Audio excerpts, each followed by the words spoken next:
मेरे दोस्त ने ना एक नया फ्लैट लिया, उसको सीलिंग फैन लगाने थे। वो शोरूम में गया, उसने देखा कि नॉर्मल सीलिंग फैन 1200 से 1500 रुपए में मिल रहा है, बीएलडीसी सीलिंग फैन 2500 से 4000 रुपए में। सेल्समैन ने उसको बोला, सर बीएलडीसी लो, बिजली बचती है बहुत। दोस्त ने सोचा भाई प्राइस तो डबल है, कुछ ज्यादा ही मार्केटिंग लग रही है। उसने 5 सीलिंग फैन लगा दिए, पर नॉर्मल वाले 6500 रुपए में टोटल।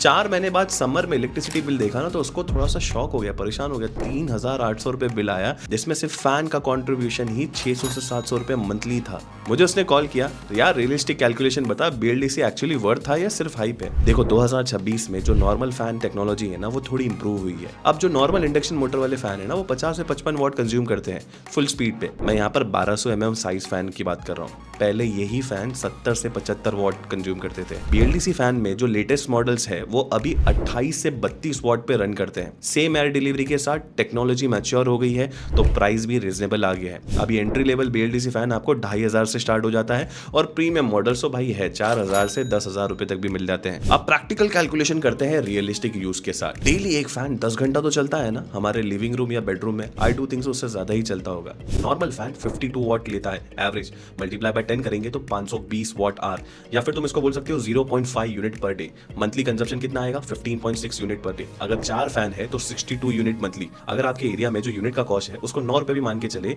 तो 558 रुपीज पर मंथ सिर्फ फैन का ही। वहीं हम लोग बीएलडीसी फैन को 30 वॉट के एवरेज से भी मल्टीप्लाई करें, वही सेम 10 घंटे के लिए, तो 300 वॉट पर आवर या फिर 0.3 unit per day. Monthly consumption को भी हम लोग सेम पकड़ते हैं, 1 यूनिट की कॉस्ट को 9 रुपए पर फैन। 4 फैन के लिए यहाँ पर 36 यूनिट टोटल जाएगा, मतलब 324 रुपीज मंथली। मंथली आप सेविंग कर रहे हो 234 रुपए। ऑन एवरेज मल्टीप्लाई करें अपन 9 महीने से, क्योंकि इतना तो तुम चलाओगे ही ना। ठंडी के 3 महीने चलो छोड़ भी देते हैं, बहुत सारे लोग तो उसको 12 महीने भी एनुअली चलाने वाले हैं, तो एनुअली आप 2106 रुपए बचा लोगे। इनिशियल पर फैन जो एक्स्ट्रा इन्वेस्टमेंट थी ना, वो 1000 से 1500 रुपए ही थी पर फैन, मतलब 4 फैन पे 4000 से 6000 एक्स्ट्रा।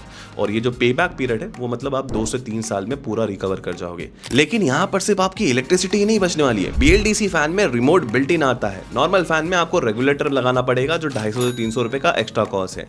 बीएलडीसी में मेंटेनेंस जीरो है प्रैक्टिकली, क्योंकि इसमें बेरिंग नहीं है, तो इसमें तुमको चेंज नहीं करना पड़ेगा 3 से 4 साल बाद। उसमें 400 रुपए पर फैन के हिसाब से पकड़ लो। और एक रियल एडवांटेज ये है कि जो बीएलडीसी फैन है, उसको तुम लो स्पीड पे भी चला सकते हो। मतलब बीएलडीसी में आप स्पीड 1 या 2 पे भी आपको कंसिस्टेंट एयर फ्लो मिलता है स्मूथ टॉक की वजह से। नॉर्मल फैन में अगर तुम लो स्पीड पे जाओगे ना, तो हवा बहुत स्लो आती है। इसीलिए ज्यादातर लोग इंडक्शन फैन को स्लो स्पीड पे चलाते ही नहीं है, हाई स्पीड पे चलाते हैं, जिससे कंजम्पशन बढ़ जाता है एक्चुअल में। होपफुली आंसर सिंपल है। ये स्टिकर पे मैंने बेस्ट बीएलडीसी फैन को टैग कर दिया है। सब्सक्राइब कर लो ऐसी प्रैक्टिकल होम इकोनॉमिक्स एडवाइस के लिए।